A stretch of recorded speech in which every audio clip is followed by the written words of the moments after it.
warahmatullahi wabarakatuh. Kembali lagi ke channel YouTube aku. Oke, di sini saya akan menjelaskan tentang mitos yang ada di Langgar Bubrah. Oke. Sebelum kita ke videonya, kita akan kepada materinya. Oke. Jangan lupa dibaca untuk PPT-nya ya, kawan-kawan. Oh, dan jangan lupa like dan subscribe. Oke. The next video. Di sini saya akan menjelaskan tradisi mitos Langgar Bubrah yang terletak di Desa Demangan. Terletak di Desa Demangan. Sebelum saya menceritakan tradisi dan mitos apa yang ada di Langgar Bubrah, di sini saya akan menjelaskan terlebih dahulu hakikat mitos dan ciri-ciri mitos. Hakikat mitos.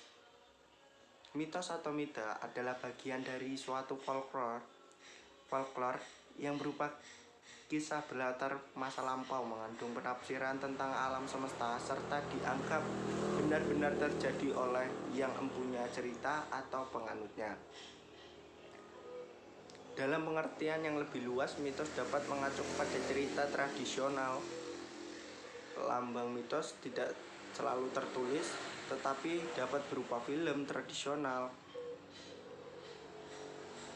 atau benda-benda atau peralatan-peralatan tertentu, gambar dan lain sebagainya. Dalam kehidupan sehari-hari, mitos bukanlah perkara benar atau salah. Kebenaran dan tidak kebenaran tersebut berkaitan dengan proses terjadinya suatu mitos. Ciri-ciri mitos. Pada umumnya, mitos mempunyai ciri-ciri sebagai berikut. Di antaranya distortif, kaitan antara from concepts yang sifatnya distortif dan deformatif. Yang kedua, intensional, mitos sengaja dibuat. Yang ketiga, motivasional, mitos berkaitan dengan motivasi. 4. Statement of fact, mitos yang menaturalisasikan pesan, menjadikan kita menerimanya sebagai suatu kebenaran yang tidak harus diperdebatkan kembali. Di sini saya juga menjelaskan sedikit tentang Langgar Bubrah. Langgar Bubrah, begitu nama bangunan unik di Kudus yang satu ini, memiliki bentuk yang tak biasa, yakni berupa tumpukan batu bata yang tampak seolah berantakan atau bubrah dibanding bangunan bersejarah lainnya di Kabupaten Kudus. Bangunan cagar budaya ini berada di Desa Demangan, RT 2 RW 4, Kecamatan Kota. Langgar Bubrah konon merupakan suatu peninggalan yang sudah dibangun jauh sebelum Menara Kudus. Tempat ini kondisinya tetap seperti dulu, yaitu untuk tempat ibadah, untuk tempat pertemuan, selamatan, dan lainnya. Selain itu, tempat ini diprakarsai pembangunannya oleh Raden Poncowati, yang merupakan keturunan Majapahit, yang juga masih bersaudara dengan Raden Patah dari Kerajaan Demak. Singkatnya, tempat ini adalah lokasi untuk ibadah Pangeran Poncowati yang ketika itu masih menganut Hindu. Namun setelah menyatakan diri masuk Islam, tempat ini diubah menjadi langgar. Terima kasih. Sekian mungkin dari PPT yang saya jelaskan sedikit tentang Langgar Bubrah dan hakikat mitos dan ciri-ciri mitos. Kita berikut adalah wawancara saya dengan Mas Parijoto Muryo.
Jadi masnya dengan nama saya sering disebut Ari Joko.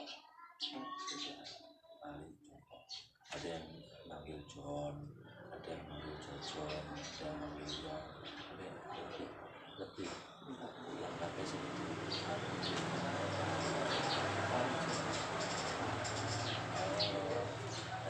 jurnalistik atau wartawan apa namanya saya lalu kalau mau ditulis di buku atau apa tulis Ari Joko Mulyo. Saya dari program studi bahasa pendidikan bahasa bahasa mau melakukan usaha di pada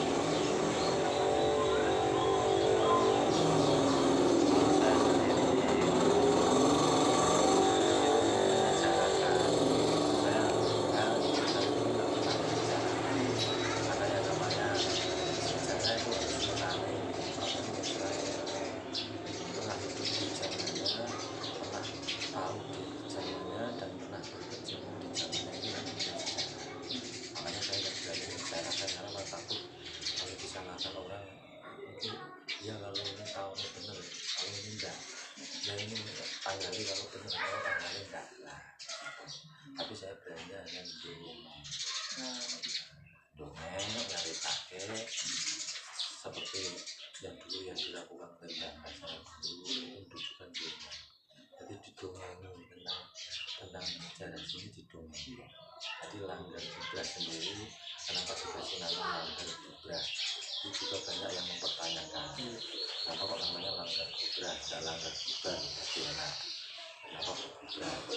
Langgar itu adalah tempat untuk ibadah. Di sarana tempat untuk ibadah. Bubrah itu bukan bubar, kalau bubar itu dirusak, dibubarkan, dihancurkan. Tapi yang namanya bubrah itu rusaknya karena tergerusnya.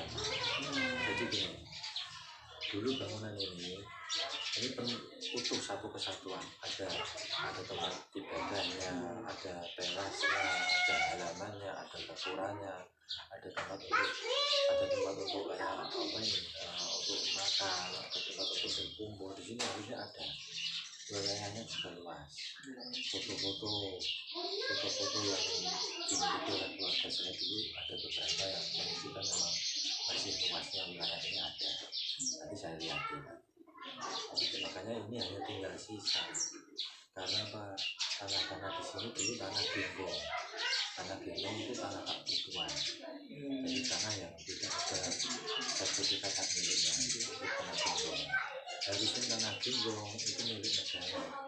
Harusnya, tapi anehnya yang dulu yang namanya tanah genggong itu bisa menjadi hak milik seseorang asal bisa boleh tukar dari pemerintahan desa.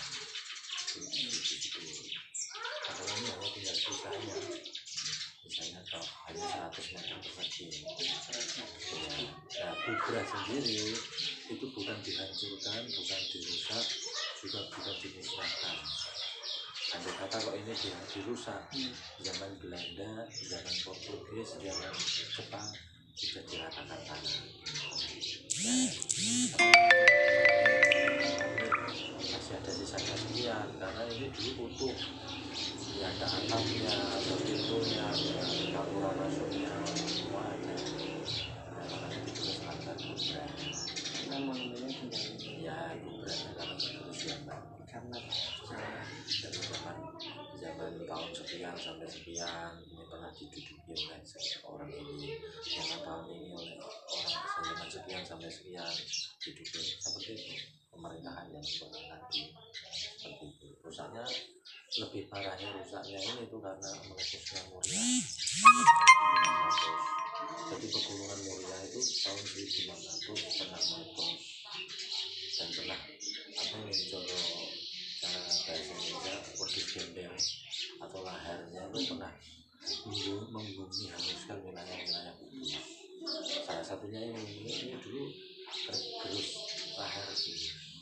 Muria, bencana alam, banjir. Dulu Kudus kan pernah juga banjir banyak. Karena erupsi dari Muria waktu itu membumi hanguskan bangunan-bangunan di situ. Makanya ini sebelum Jakarta sebelum Sunan Kudus, jauh sebelum Sunan Kudus sudah ada bangunan ini. Makanya kalau dibilang ini bangunan Menara Buddha, tidak ketemu sejarahnya. Karena apa, jauh, apa nih, kurun waktunya sudah jauh. Iya, karena yang namanya Sunan Kudus Al-Fatih itu senopati keempat di Bawah Demak. Dia utusan dari Bawah Demak yang dibawa ke itu sebelum diserahkan ya.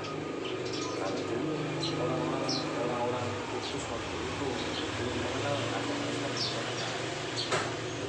Kita tahunya yang paling percaya pada satu Tuhan, hanya itu. Jadi belum kenal yang namanya sholat, belum kenal yang namanya ibadah-ibadahnya orang Islam. Tapi cara berkat jasa dari Sunan Kudus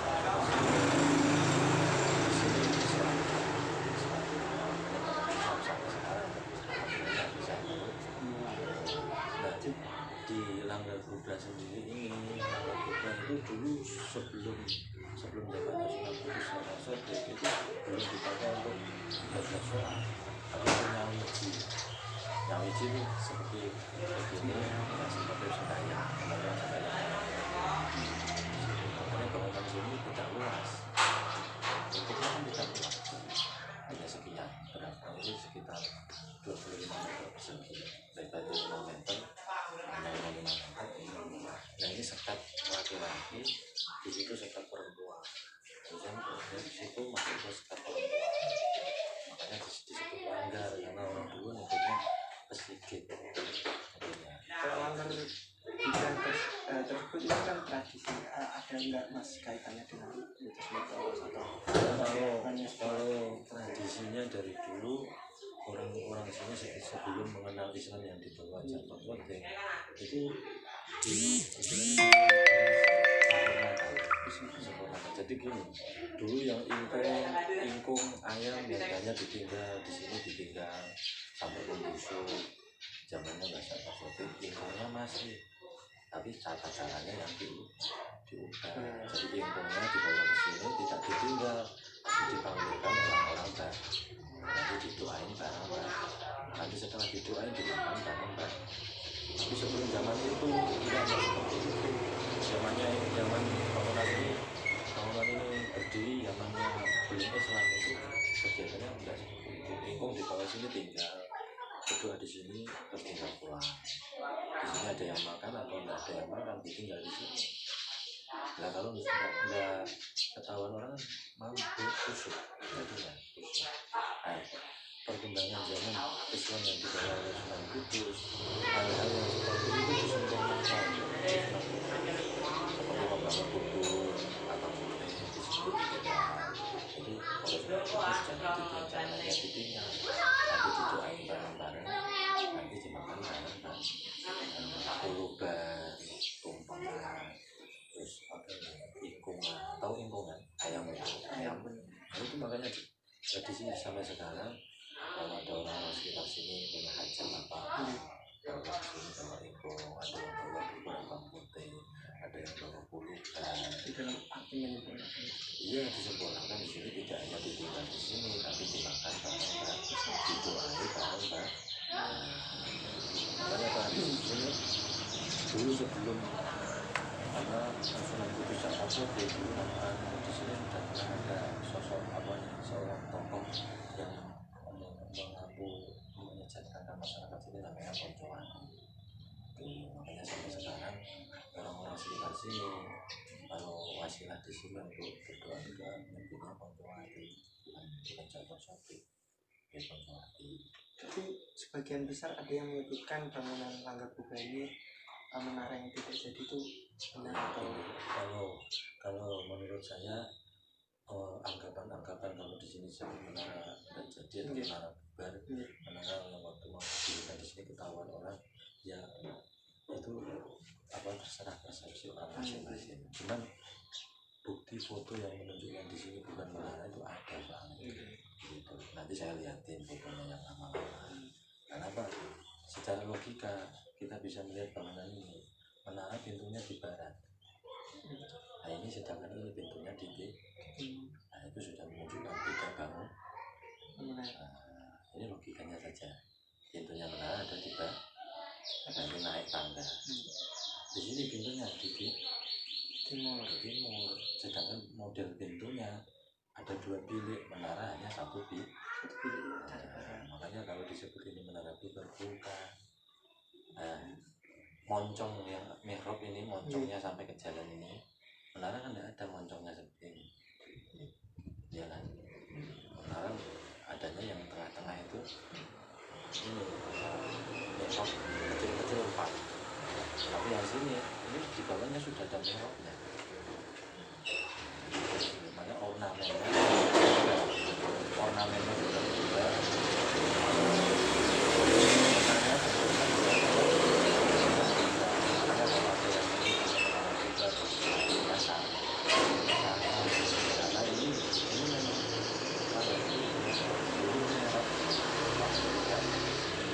Kalau menara itu suar, karena dulu menara itu komplek makam raja-raja yang selalu setiap hari diawasi di atas menara. Jadi kayak ini, kayak perutan penjara itu, ada suaranya penjaga untuk mengawasi lingkup sekitar itu. Makanya bangunan di sini ada batu-batunya, menara tidak ada batunya, ya kan? Di sini kenapa ada batunya? Karena di sini tempat ibadah, untuk memuja dulu, muja, ngening, nyawiji bahasanya. Muja ada para dewa, ngening itu mengheningkan cipta, menenangkan hati.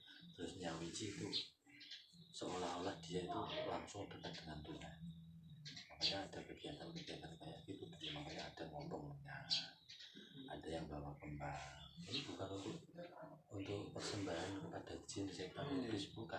Tapi ini adalah sarana untuk lebih mendekatkan diri kepada Tuhan. Iya, seperti itu. Makanya kalau orang yang nggak tahu, ini kenapa ada bunganya, ada sajinya, kenapa sekarang zamannya sudah Islam, kenapa masih menggunakan hal-hal seperti ini? Apakah hal-hal seperti ini melenceng dari Islam apa enggak? Kalau saya jangan memandang Islamnya dulu, tapi Islam bisa masuk ke sini lewat hal-hal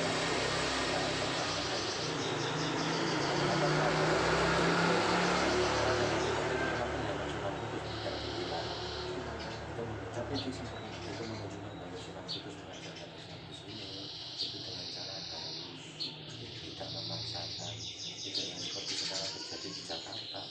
Dikit-dikit kita harus Islam. Islam itu harus pemerintahan yang ilegal harus kita tentang. Itu salah. Berarti juga Islam itu juga tidak boleh meninggalkan budaya. Iya, jadi tradisi, sejarah, budaya, 3 hal. Tradisi, sejarah, budaya, ini yang dibawa Islam. Jadi Islam yang dibawa Sunan Kudus sampai ke Kudus itu tidak meninggalkan tradisi. Contohnya apa tradisinya? Tadi itu koluban, tumpengan, bikin bubur abang putih, nanti bikin lagi yang namanya cetak pasar, dan ada lagi sayur mayur. Ini tradisi nggak dihilang, sejarah nggak dihilangkan. Seperti ini monumen-monumen di sini, monumen-monumen yang seperti ini meskipun hanya sisa-sisa Kudus masih banyak di sini. Tinggal ini masih ada menara, masih ada tanggal dalam, masih ada, nanti orang masih ada. Terus ke timur dikit di Warno sana masih ada. Bangunannya modelnya semua batu.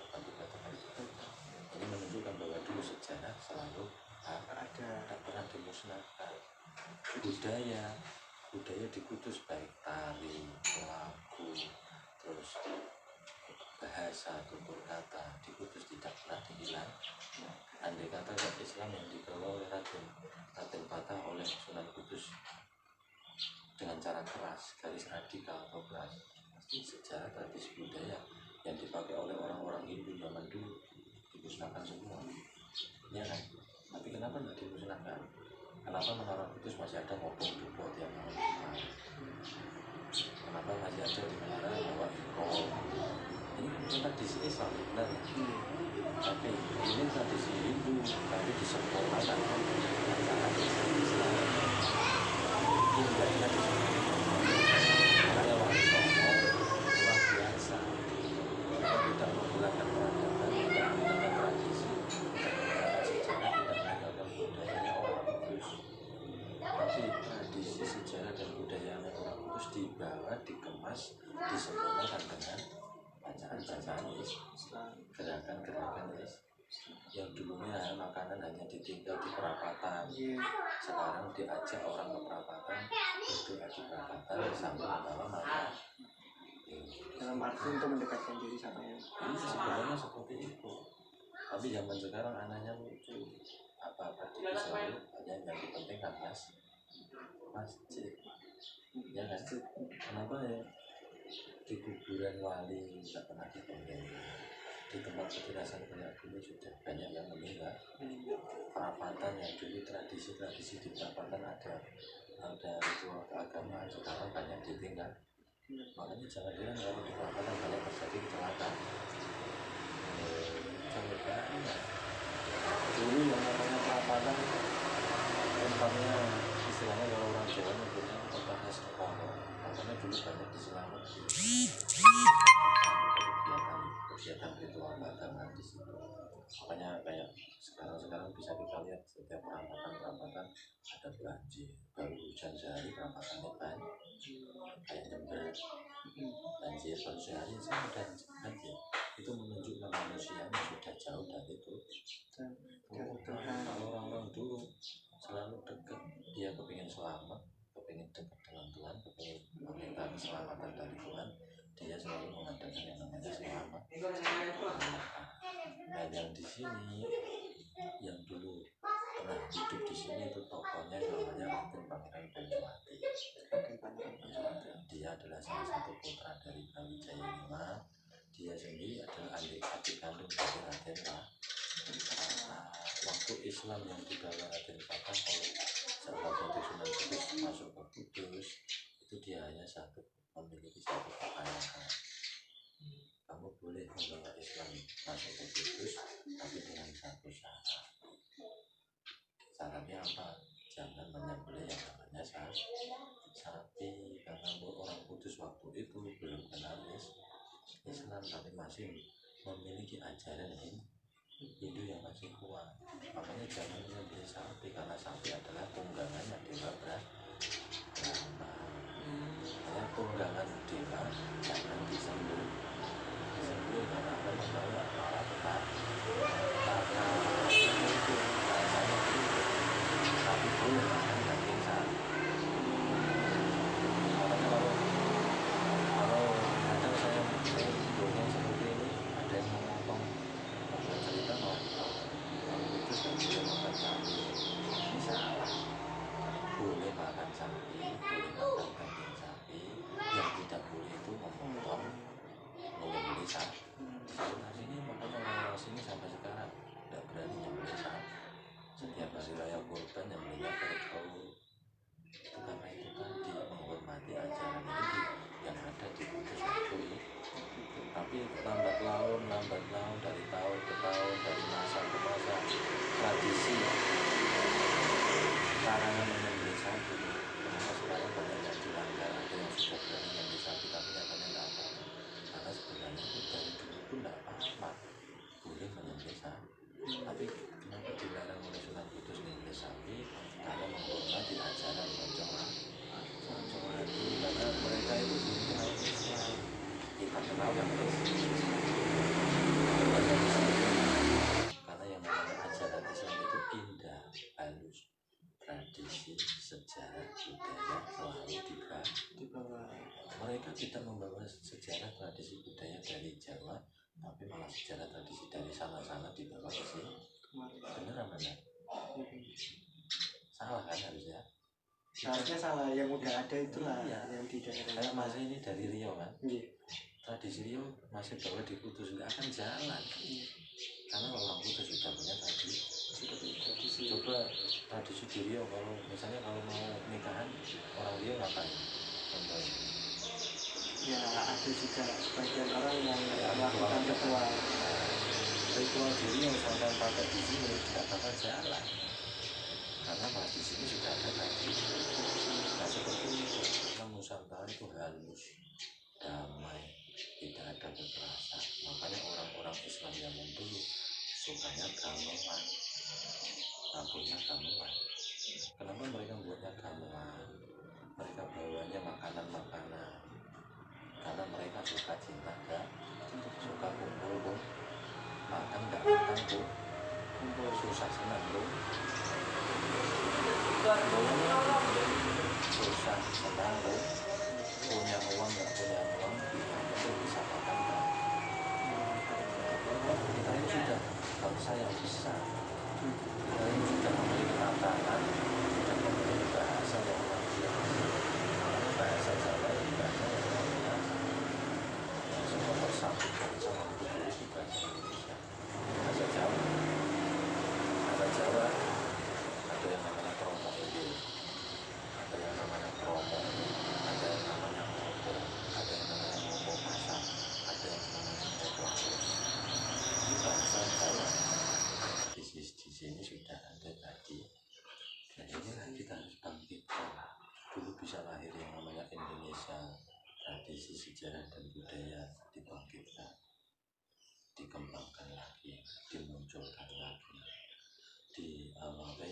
dimunculkan generasi-generasi baru, generasi-generasi yang cinta akan Indonesia. Makanya dulu di sini seperti itu, Poncowati meskipun ajarannya Hindu, datangnya perkembangan Islam di tengah oleh Sunan Kudus Jafar Sotik, karena Jafar Sotik adalah senopati keempat Bintoro Demak. Dibawa sini Islam dibawa dengan cara satu, tidak boleh memotong menyembelih sapi, karena ajaran Hindu percaya pada 3 dewa, Siwa, Brahma, Wisnu. Siwa tunggangannya Amsa, Brahma tunggangannya adalah sapi, Wisnu tunggangannya Garuda, dan mereka percaya bahwa 3 dewa ini selalu ada, selalu melindungi makanan makanya putra-putra pangeran-pangeran, putra dari Jaya V, putra-putra Majapahit dulu ditempatkan di wilayah-wilayah seperti ini.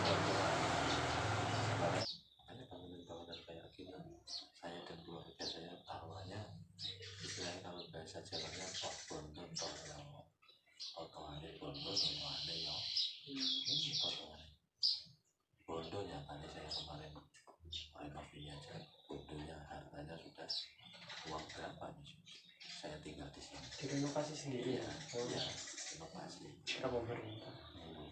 Tapi dari tulisannya udah cagar budaya pemerintah. Iya, tapi sebagian besar saya juga ikut andil. Makanya sebenarnya sudah Tok Bondo, Tok Nyowo. Dan Tok Nyowonya di sini katanya juga dulu waktu belum kayak gini. Waktu katanya yang miring-miring saya di sini. Kalau nggak lalu ketiban langsung masalah.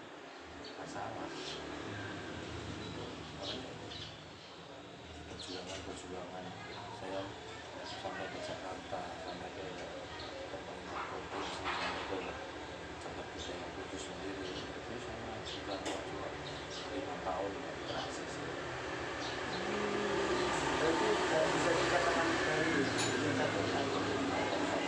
kalau yang sudah jatuh di cagar budaya tahun 98 sampai sekarang. Cuman apa ini untuk merenov ini yang rusak-rusak itu baru terrealisasi 1 tahun ini. Itu musuh kayaknya 5 tahun. Itu kalau tidak dipancing dulu, kalau tidak saya pancing benahi itu mungkin tidak keluar. Makanya di sini tak ada Bondo kalau seperti perjuangan orang-orang taruhannya harta benda dan juga nyawa. Makanya kayak pahlawan-pahlawan revolusi ditembak mati itu mereka tidak takut, karena apa? Di dalam dirinya untuk generasi ke depan. Makanya kalau pesan saya, kita harus mengangkat sejarah tradisi. Saya masih seperti saya alhamdulillah masih punya generasi seperti kalian. Karena besok apa? Generasi seperti kalian ini akan terus. Barangkali masnya orang Riau belajar di sini di Kudus kita 5 tahun, pulang ke Riau, nanti sejarah tradisi budaya yang ada di Riau masnya bangkitkan, kembangan lagi, dimunculkan lagi. Taruhannya Bondo dan Nyowo. Karena apa? Mesti dijelek-jelekin orang. Kamu ini gimana sih? Tradisi kayak gini kok sekarang dibangkitkan lagi, kamu kurang kerjaan. Jadi jawabannya seperti itu. bangsa karena bilangnya sejak kalau sejarah bangsa ini sudah hilang, bangsa ini pasti akan ada rusak. Apalagi yang mau tanyakan? Mas tadi yang foto-foto ada Foto kita ada, cuman foto ini karena ini arsip negara, jadi saya hanya bisa melihatkan, tidak bisa disalurkan. betul apa masyarakat. Ini dulu tuh bisa dikatakan rumah atau ritual Tempat ibadah. atau Langgar kan kayak kalau karena bahasa tadi kan sholat, tadi kan katanya ada tempat buat makan juga, buat kumpul-kumpul. Ya teman-teman jadi bangunan ini kompleknya banyak, ada yang ruang untuk makan, ada karena ditemukan batu yang kotak ini dulu di dekat sekitar sini. Waktu mereka bangun rumah mau pasang fondasi, batunya ada di temukan. Awalnya takut, makanya dibawa ke sini, dikumpulin di sini. Terus ada dulu ada yang nemuin kayak lesung kecil, kependem juga 3 meter di tanahnya, dibawa ke sini juga. Tapi karena waktu dulu penjagaan dan perawatan masih kurang, banyak yang dijual, dicuri dalam arti diambil, dijual kembali. ya entah dijual entah dipakai untuk apa saya nggak tahu, karena waktu itu kan saya belum jaga sih. Jadi waktu saya yang jaga saya pertahankan betul-betul semua asetnya di sini, saya pertahankan betul-betul. Oke, itu guys, itu tadi kawan-kawan dan teman-teman semua video wawancara saya dengan Mas Parijoto Muryo. Jadi kita sampai jumpa di next video ya. Dadah, jangan lupa like dan subscribe pasti. Dadah.